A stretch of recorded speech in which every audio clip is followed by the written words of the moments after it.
अबू बकर और उमर रज़ी अल्लाह अन्हु से मोहब्बत करने वालों की गर्दनें उड़ा दी जाती थीं। सहाबा के खिलाफ खुलेआम गालम गलोच आम हो गई थी। इनकी तरफ से अगर वादा खिलाफी की इब्तिदा होती तो अल्लाह की कसम मैं तलवार लेकर पल पड़ता, हमारा कोई आदमी इनके कई आदमियों को कत्ल किए बगैर ना मरता। मैं शाम के नसरानियों को आपके बारे में हैरत अंगेज बातें करते सुनता था, मगर अब मैं जान गया हूँ कि वो दुरुस्त कहते हैं। अस्सलाम वालेकुम दोस्तों, मैं हूं मोहम्मद ज़फ़र और आप देख रहे हैं एंशिएंट हिस्टोरियन। दोस्तों, जैसा कि आपको मालूम है कि जो हमने सीरीज स्टार्ट की थी हिलाल और सलीब, उसके हम 4 एपिसोड मुकम्मल कर चुके हैं और उसके बाद हम आज एक नई सीरीज शुरू करने जा रहे हैं जिसका नाम है मिस्र का यूसुफ। इस सीरीज का आगाज वहीं से हो रहा है जहां से पिछली सीरीज का इख्तिताम हुआ था। तो चलें अपनी वीडियो को शुरू करते हैं। दोस्तों, तारीख में सलाहुद्दीन यूसुफ अय्यूबी का नाम सबसे पहले इस वक्त मशहूर हुआ जब नूरुद्दीन जंगी ने मिस्र की सियासत में दिलचस्पी लेना शुरू कर दी और वहां के वजीर शावर की दरख्वास्त पर अपने मोतमद अमीर शेरको के जरिए वहां मदाखलत का आगाज किया। नूरुद्दीन जंगी की मिस्र में मदाखलत की वजूहात समझने के लिए हमें इस दौर में मिस्र के हुक्मरान खानदान बनु उबैद के तारीखी पस मंजर का जायजा लेना होगा। उबैदी खानदान 200 साल से मिस्र पर हुकूमत कर रहा था। अकायद के लिहाज से ये लोग इस्माइली शिया थे। इस खानदान के जद अमजद उबैदुल्लाह ने 3री सदी हिजरी के अवाखिर में मराकश और शुमाली अफ्रीका के बहुत बड़े इलाके में अपने हम नवाओं का जाल फैला दिया था। उसकी दावत ने बेशुमार लोगों को मुतासर किया था। इसने महदी होने का दावा करके 297 हिजरी मुताबिक 911 ईस्वी में फातिमी खिलाफत के नाम से एक नई खिलाफत की बुनियाद डाली, जो अकायद व नजरियात में अहले सुन्नत वाल जमात से मुतसादम होने के अलावा मुसलमानों के सियासी मरकज वहदत खिलाफत अब्बासिया की भी मुखालिफ थी। इस खिलाफत के वरसा को उबैदुल्लाह की निस्बत से बनु उबैद कहा जाता था। उबैदुल्लाह फातिमी सादात होने का झूठा लबादा ओढ़कर खुद को हजरत अली अल मुर्तज़ा रज़ी अल्लाह अन्हु के असल वारिस बावर कराता रहा। बनु उबैद के नस्ब के बारे में मौरखीन हमेशा हैरत का शिकार रहे हैं। इस दौर के उलमा की तहकीक के मुताबिक इस खानदान का जद अमजद उबैदुल्लाह शाम के इलाके सलमिया का यहूदी था। उसका असल नाम सईद था। मराकश पहुंचकर इसने अपना नाम उबैदुल्लाह रख लिया और खुद को उल अलवी फातिमी करार दे दिया, मगर इसका बयान करदा शजरा नस्ब माहिरीन इंसाब के नज़दीक किसी तरह सही नहीं बैठता। इंसाब के उलमा में से किसी ने इस नस्ब नामी का जिक्र नहीं किया। यही उबैदुल्लाह बाद में महदी होने का दावा करने लगा। अफ्रीका का शहर महदिया इसी जहली मादी की तरफ मंसूब है। उबैदुल्लाह के मुबल्लिग लोगों को मुख्तलिफ तरीकों से वर्गलाते और गुमराह करते। बाज़ को बताते कि उबैदुल्लाह महदी और इब्ने रसूलुल्लाह है, किसी को ये सिखाते कि वो खुद रसूलुल्लाह है, ख्वास को ये यकीन दिलाते कि महदी खुदा है। उबैदुल्लाह की बदबख्ती का ये आलम था कि अपनी कुफ्रियात की मुखालफत करने वाले उलमा और फुक़हा को दरबार में तलब करता और कालीन पर अपने सामने ज़िबा कराता। इसका जनशीन अलकायम बेदीनी में से कहीं बढ़ के था। इसके नुमाइंदे खुलेआम तौहीन रसालत का इर्तिकाब करते और बाजारों में आवाज़ें लगाते फिरते थे। नऊज़ बिल्लाह, आयशा और इसके शोहर पर लानत करो, गार पर और जो गार में थे इन पर लानत करो। मिस्र के मुसलमान ये नापाक कलिमात सुनकर खून के आंसू रोते मगर कुछ कर ना पाते। कायम के बाद इसका बेटा मंसूर सरबराह बना। अबू यजीद मुखलिद नामी एक बुजुर्ग ने इन कुफरियात के खिलाफ एहतजाज किया तो मंसूर ने हक गोई के जुर्म में इनकी खाल उतरवा दी और सूली पर लटका दिया। उबैदुल्लाह, महदी, कायम और मंसूर तीनों ने अफ्रीका में हुकूमत की, मगर 358 हिजरी बामुताबिक 969 ईस्वी में उबैदुल्लाह के जानशीन मिस्र पर भी काबज हो गए। इन ममालिक की अक्सर आबादी अहले सुन्नत थी और मसलकन इमाम शाफी और इमाम मालिक रहीमहुल्लाह की फिक्र पर अमल पैरा थी। तहम उबैदी अक़लियत होते हुए भी बेज़ोर शमशीर सुन्नी अक्सरियत पर हुकूमत करते रहे थे। मिस्र में उबैदियों के 11 खुलफा हुए जिनके नाम माज, अजीज, हाकिम, जाहिर, मुस्तनसर, मुस्तअली, हाफिज, जाफर, फायज और आज़द वगैरह थे। माज के मुबल्लिगीन लोगों को ये सिखाते थे कि उबैदी सरबराह इस सूरज को मशरक से तुलू और मगरब में हुरूब करता है। माज ने शाम के मशहूर फकिया इब्ने नाबलसी को कत्ल करा के एक लकड़ी के पिंजरे में अपने पास तलब किया था और अपने सामने जिंदा हालत में इनकी खाल उतरवा कर सूली पर चढ़ाया था। माज के पोते हाकम के दौर में बाजारों, सड़कों, दीवारों, खतूत की इब्तदा में और जामे मस्जिद के दरवाजों पर साहबा कराम रज़ी अल्लाह अन्हु के खिलाफ गालम गलोच लिखना आम हो गया। एक बुजुर्ग अबू अल कासिम अल वास्ती ने बैतुल मक़दस में अज़ान देते हुए उबैदियों की रस्म के मुताबिक हय्या अला खैरुल अमल की जगह हय्या अलल फलाह कह दिया। हाकम ने उनकी ज़बान कटवा दी। सरकारी कारिंदे साहबा कराम रज़ी अल्लाह अन्हु की तारीफ करने वालों को गिरफ्तार करते और सरेआम गर्दन उड़ाकर कहते अबू बकर और उमर रज़ी अल्लाह अन्हु से मोहब्बत करने वाले का अंजाम यही होता है। बनु उबैद की हुकूमत इस दौर में इतनी ताकतवर थी कि खुलफाए बनु अब्बास और अंदलस के मुस्लिम हुक्मरान तक इससे खाइफ थे। ان کا دائرہ حکومت پھیلتے پھیلتے جزیرہ سفلیہ سسلی تک جا پہنچا۔ بحیرہ روم میں ان کا بحری بیڑا سب سے زیادہ طاقتور تصور کیا جاتا تھا۔ شام کا بہت بڑا علاقہ بھی ان کے زیر نگین تھا۔ مصر میں عبیدیوں کی سب سے بڑی یادگار ان کا بسایا ہوا عظیم الشان شہر قاہرہ ہے، جو آج کے چند بڑے شہروں میں سے ایک ہے۔ اس کی بنیاد ماس کے نائب جوہر نے رکھی تھی، تاہم ان دنوں قاہرہ اتنا وسیع نہ تھا۔ یہ دریائے نیل کے کنارے مضبوط فصیلوں سے گھرا ہوا ایک قلعہ نما شہر تھا، جہاں صرف شاہی گھرانہ، امراء اور سرکاری لوگ رہتے تھے۔ عام آبادی قاہرہ سے متصل قدیم شہر فسطاط میں رہتی تھی، جو فاتح مصر حضرت عمر بن عاص رضی اللہ عنہ نے آباد کیا تھا، اور 3 صدیوں تک یہ مصر کا دارالحکومت رہا تھا۔ قاہرہ کو اس وقت المدینہ اور فسطاط کو مصر کہا جاتا تھا۔ قاہرہ میں بنو عبید کے 2 بڑے محل تھے، جو قصر شرقی اور قصر غربی کہلاتے تھے۔ دونوں محلات کے درمیان ایک بڑا میدان تھا اور ایک زیر زمین سرنگ ان دونوں محلوں کو ملاتی تھی۔ قصر غربی در حقیقت عبیدیوں کا عشرت قدہ تھا، جہاں وہ تفریح کی ہر نوع سے مزے لیتے تھے۔ اس سے متصل گلشن کافور نامی ایک باغ تھا، جس میں قصر غربی کے دروازے کھلتے تھے۔ نزدیک ہی بنو عبید کا آبائی قبرستان تھا۔ اس شہر میں بڑے بڑے کتب خانے تھے، جو کہ کتبہ کے علمی خزانوں کے ہم پلہ شمار کیے جاتے تھے۔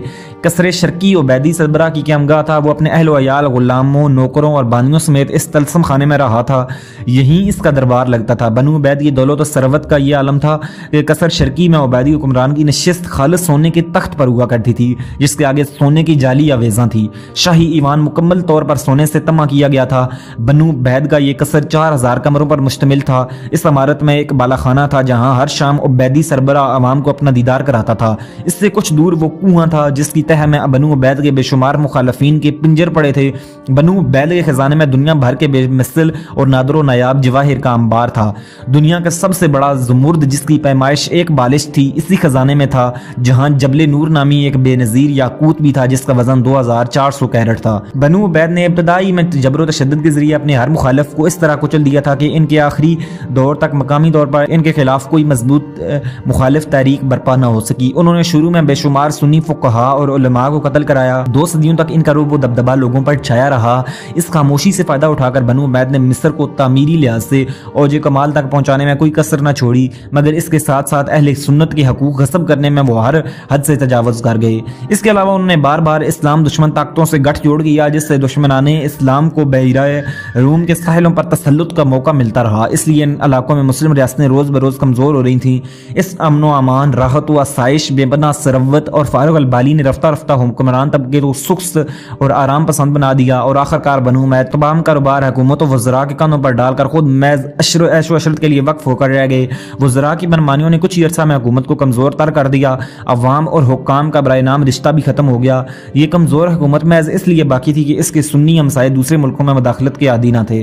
5ویں صدی ہجری کے اواخر میں ملک شاہ سلجوقی کے شام پر حملوں کے بعد عبیدی حکومت کا خاتمہ یقینی نظر آتا تھا، مگر ملک شاہ شام کی مہمات کو ادھورا چھوڑ کر دنیا سے رخصت ہو گیا۔ پھر نصرانیوں کے شام کے ساحلوں پر وہ دعوے اور القدس کے سقوط کے بعد سلجوکیوں میں اتنا دم خامی نہ رہا کہ وہ مصر کی طرف توجہ دے سکتے۔ اس طرح بنو عبید کا مصر سلجوکی حکمران اور ان کے ورثاء سے مکمل طور پر محفوظ ہو گیا۔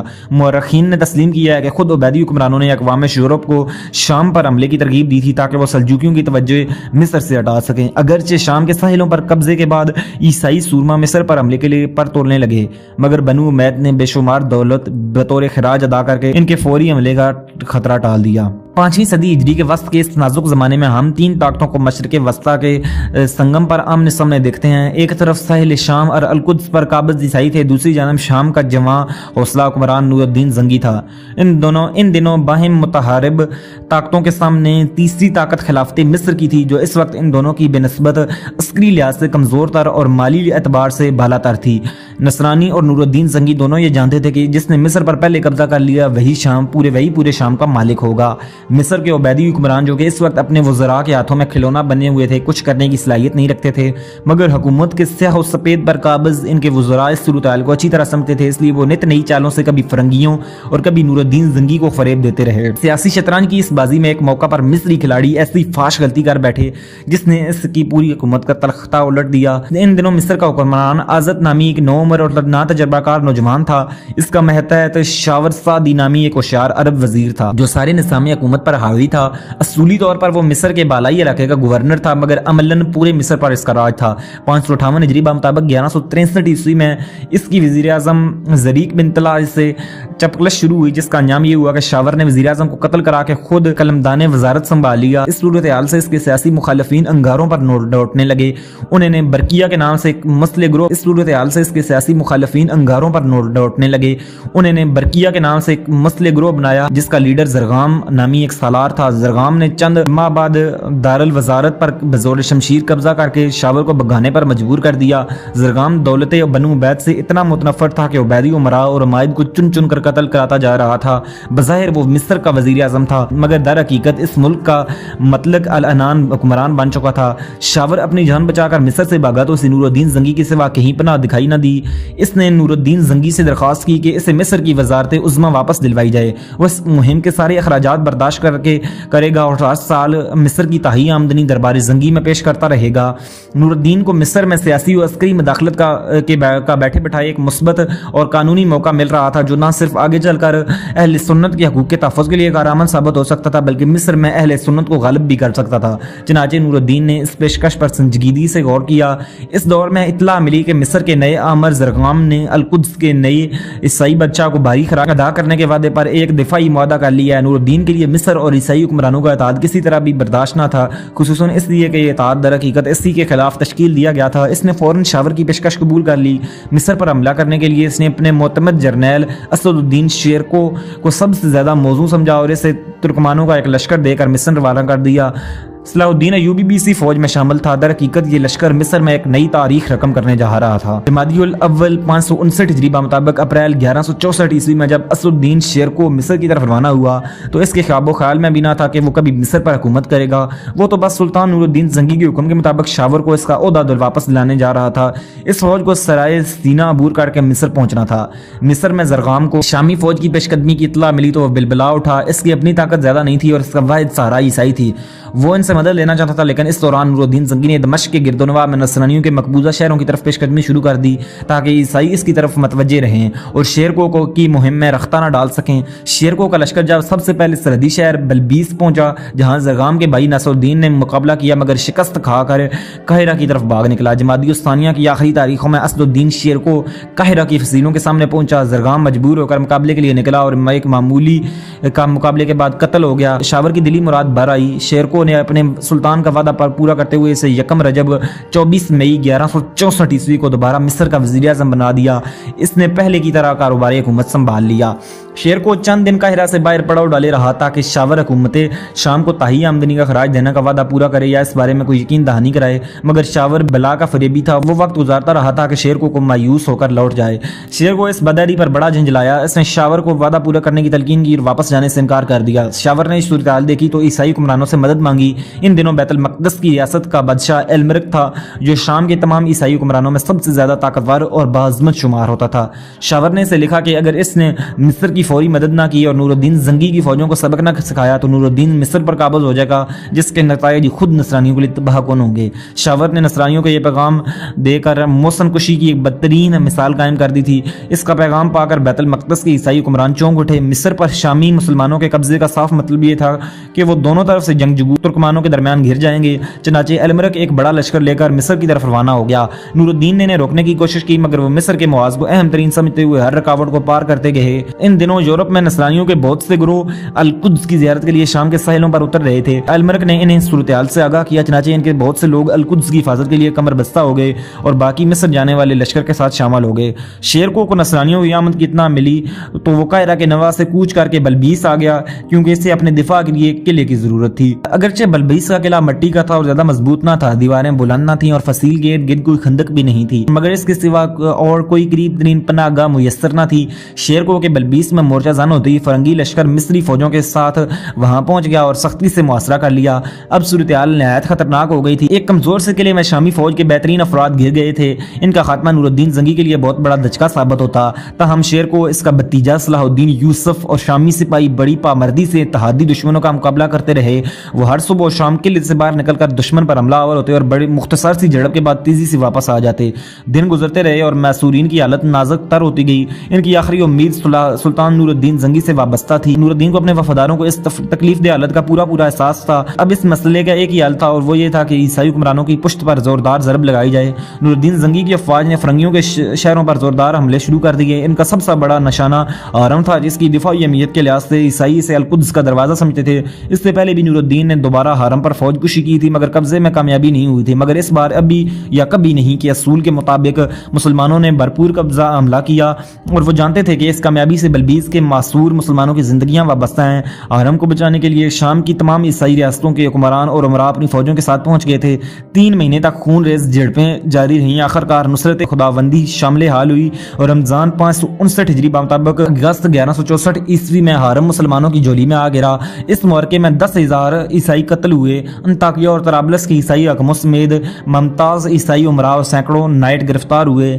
यह नसरानियों की बहुत बड़ी शिकस्त थी। इधर बल्बीस के मुजाहिदों के भी लड़ते लड़ते 3 महीने हो गए थे। वो कमाल मर्दानगी के सबूत देते हुए अब तक हथियार डालने पर आमादा नहीं हुए थे। इन्हें बाहर की कुछ खबर नहीं थी। इनका सामान रस्त खत्म होने का था। खुराक की शदीद कमी से हर सिपाही मुतासर हो रहा था। एक दिन अचानक उन्होंने देखा कि ईसाई फौजों की सफ़ों में खामोशी तारी है, गोया इनका हमला करने का कोई इरादा नहीं। इनके साथ साथ मिस्री फौजें भी चुप सादे खड़ी हैं। मुसलमानों को मालूम ना था कि सुल्तान नूरुद्दीन ने किला हरम फतह करने के बाद अब बानियास का मुहासरा कर लिया है और दुश्मन इसी सदमे से साको तो जामद है। वो हैरत से ये मंजर देख रहे थे कि फरंगियों से जानब से एक सफ़ीर आया। इसने शेरको को सुलह की पेशकश करते हुए कहा कि वो मुहासरा खत्म करने पर तैयार हैं, बशर्त ये कि मिस्र को मिस्रियों के लिए छोड़ दिया जाए। ना इस बार ईसाई का कब्जा करें ना मुसलमान, दोनों अपने अपने इलाकों को लौट जाएं। शेरको ने इसकी पेशकश को नेमत गैर मुरतकबा तस्वर किया और मुहासरे की सख्तियों से जाम बलब मुजाहिदीन की कूच की तैयारी करने लगा। कुछ देर बाद शामी मुजाहिदीन बल्बीस के कच्चे किले से कितार बांधे निकल रहे थे। बाहर मैदान के दोनों तरफ ईसाई और मिस्री सिपाहियों का हजूम था। शेरको अपने सिपाहियों को रवाना कर रहा था। इसके हाथ में एक कुल्हाड़ी थी। वह अपने सब सिपाहियों से पीछे था ताकि सबको देख भाल सके। इसके चेहरे पर वकार और शुजाआना तेवर देखकर एक यूरोपीय ईसाई अफसर आगे बढ़ा और कहने लगा, आपको खौफ महसूस नहीं होता कि कहीं ये ईसाई और मिस्री आपसे वादा खिलाफी ना कर बैठें? आप सबको घेर कर इस तरह मार दे कि आपका नामो निशान ना रहे। शेरको ने हसरत भरे लहजे में कहा, काश कि वो ऐसा करें। इनकी तरफ से वादा खिलाफी की इब्तिदा होती तो मैं इनका वो अशर करता जो दुनिया देखती। अल्लाह की कसम मैं तलवार लेकर पल पड़ता। हमारा कोई आदमी इनके कई आदमियों को कत्ल किए बगैर ना मरता। फिर सुल्तान आदिल नूरुद्दीन जंगी इनकी खबर लेते, इनके मुल्क पर कब्जा कर लेते और उनके बाकी मानदा लोगों को मार डालते। अल्लाह की कसम मेरे ये सिपाही मुझे मना करते रहे, वरना मैं तो पहले ही दिन तुम सब से निमट लेता। यूरोपीय अफसर घबराकर अपने सीने पर सलीब का निशान बनाने लगा और फिर बोला, मैं शाम के नसरानियों के आपके बारे में हैरत अंगेज बातें करता सुनता था। इन्हें आपसे डरता देखकर मैं सोचता था कि आपकी इतनी हैबत में कोई मुबालगा होगा, मगर अब मैं जान गया हूं कि वो दुरुस्त कहते हैं। ये ज़िलहिज्जा का महीना था। शेरको मुजाहिदीन को लेकर बल्बीस से रवाना हुआ।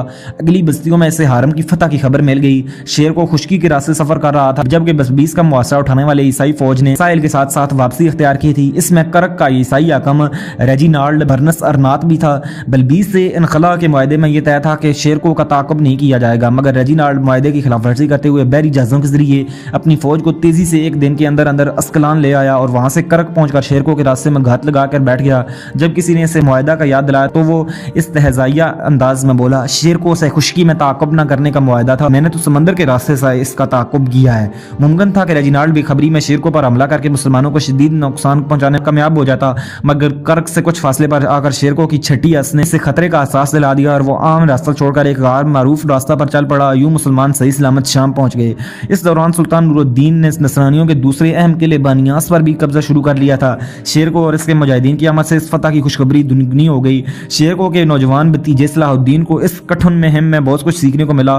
किसी मुल्क की सियासी, अस्करी और खिलाकी खूबियों या खामियों को परखने और समझने का अमली मौका इस जासूसी के बगैर यकीनन नहीं मिल सकता था। दोस्तों हमारी आज की वीडियो इतनी है, मिलते हैं अगली वीडियो में, तब तक अपना ख्याल रखिएगा। अल्लाह हाफिज।